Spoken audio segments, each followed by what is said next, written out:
Oke, sekarang untuk transaksi yang nomor 2 di bulan Maret juga masih ada yang kebingungan ketika menghitung besarnya pajak yang melekat pada nilai nominal belanja honor dan belanja pemeliharaan kebersihan. Tanggal 15 Maret ini, kalau kalian lihat ini kan transaksinya sama dengan contoh yang di bulan Januari. Di bulan Januari tanggalnya 15 Januari sama ya. Kan tetapi masih ada beberapa di antara kalian itu yang masih bingung, Bu, gimana sih cara menghitung pajaknya? Nah, di sini akan Ibu jelaskan. Ini Ibu buka untuk yang jurnal masih di Januari ya.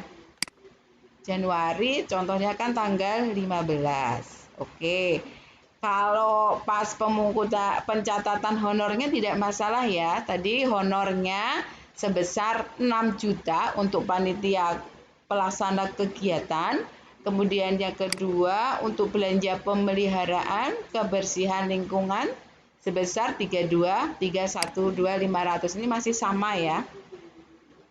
Kemudian ini untuk jurnal LRA-nya, sedangkan jurnal LO-nya, untuk LO-nya, honor panitia pelaksana kegiatan sama ya. Kalau yang bagian ini sama untuk nilai nominal dan nama akunnya sama. Sedangkan yang masih kalian itu bingung adalah di penghitungan pajaknya ya, di sini ya. Karena di situ disebutkan bahwa coba Ibu lihat lagi di sini. Disebutkan bahwa untuk belanja honor ini dipungut PPh sebesar 5%. Bagaimana cara menghitungnya? Kalau yang ini tidak begitu masalah ya, sama dengan ketika pengeluaran gaji kemarin. Langsung 5% dikalikan dengan belanja honornya besarnya berapa. Jadi untuk perhitungannya yaitu 5% dikali 6 juta sama dengan 300.000. Sehingga untuk jurnalnya ini dicatat terlebih dahulu sebagai hutang ya, dicatat sebagai hutang. Untuk pemungutannya, ini untuk jurnal pemungutannya. Debitnya RK PPKD, kemudian kreditnya utang PPh 21 sebesar 300.000. 300.000 diperoleh dari mana? Kayak tadi, sebesar 5% diperoleh dari 5% kali nominalnya. Jadi ditemukan nilai Rp300.000. Kemudian di transaksi tersebut juga disebutkan untuk belanja pemeliharaan lingkungan sebesar Rp32.312.500 dipungut potongan oleh pihak ketiga PPN sebesar 10% dan PPh 23 sebesar 2%. Nah, bagaimana cara menghitung besarnya PPN? Ya, cara menghitung besarnya PPN adalah dengan rumus. Jadi nilai belanja 32.312.500 itu di dalamnya sudah termasuk PPN sebesar 10%. Nah, untuk mengetahui nominal belanja atau nominal PPN-nya itu berapa, rumusnya adalah 100 per 110%. Jadi rumusnya 100 per 110% kali beban atau belanja untuk pemeliharaannya berapa? Rp312.500 dikalikan, ini untuk PPN dulu ya, untuk penghitungan PPN di bawah, kalikan 10%, sehingga untuk PPN-nya ditemukan 2.937.500. Nih, ini seperti ini ketemunya. Jadi nilai 2.937.500 diperoleh dari 100 per 110 kali nominal belanja untuk pemeliharaan kali 10% untuk PPN-nya.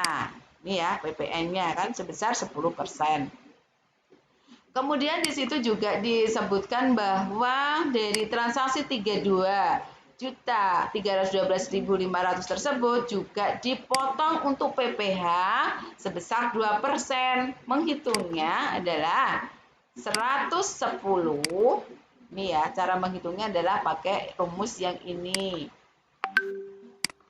100 per 110 kali 32.312.500 kali 2%, sehingga ditemukan nilai nominal untuk utang PPh pasal 23-nya sebesar Rp587.500. Ini cara untuk menghitungnya. Ini jurnal untuk potongannya, untuk pemungutan PPh 21, 23 dan utang PPN adalah caranya seperti itu. Kemudian jurnalnya, debitnya RKPPKD, terus kreditnya utang PPh 21, utang PPh 23 dan utang PPN pusat. Kemudian selanjutnya untuk pembayaran, jadi kan ini setelah dipungut pada hari itu juga ya, keterangannya kan pada hari itu juga. Nah, setelah dipungut kemudian langsung disetorkan pada hari itu juga. Jurnalnya hanya dibalik saja. Jadi utang PPh-nya menjadi di sebelah debit, kemudian utang PPN-nya di debit, kemudian rekening kas di PPKD berkurang sebesar 3.825. Semoga penjelasan ini bisa membantu untuk memperbaiki nilai ulangan harian kalian. Jadi nanti silahkan untuk transaksi tanggal 15 Maret yang masih belum betul nanti dibetulkan, kemudian dilanjutkan dengan transaksi yang lain-lainnya. Contoh, ini tanggal 20 Maret juga ada transaksi jasa kebersihan kantor di mana nilai untuk jasa kebersihan kantor itu sebesar Rp5.500.000. Nah, ini kalian nanti harus hitung berapa utang PPN-nya. Utang PPN-nya jadi berapa? Jadi cara menghitungnya sama ya, kayak yang di transaksi tanggal 15 Maret, 100 per 110 kali 5.500.000 kali 10% untuk utang PPN-nya. Kemudian untuk utang PPh 23-nya, yaitu cara menghitungnya sama dengan transaksi tanggal 15 tadi, cuma yang dikalikan atau nilai nominalnya di sini berbeda, yaitu sebesar 5 juta kalau di transaksi tanggal 20 Maret. Jadi untuk ini 100 per 110% kali 100 per 110 kali 5.500.000 kali 2% untuk PPh pasal 23-nya. Demikian yang bisa Ibu sampaikan, semoga bisa membantu untuk kalian lebih paham untuk mengerjakan ulangan harian dan pencatatan jurnal di SKPD. Terima kasih. Dari saya cukupkan sekian. Ada kurang dan lebihnya Ibu mohon maaf. Yang belum paham tentang materi ini nanti jangan sungkan-sungkan untuk japri dan berkomunikasi dengan Ibu melalui WA. Terima kasih. Assalamualaikum warahmatullahi wabarakatuh.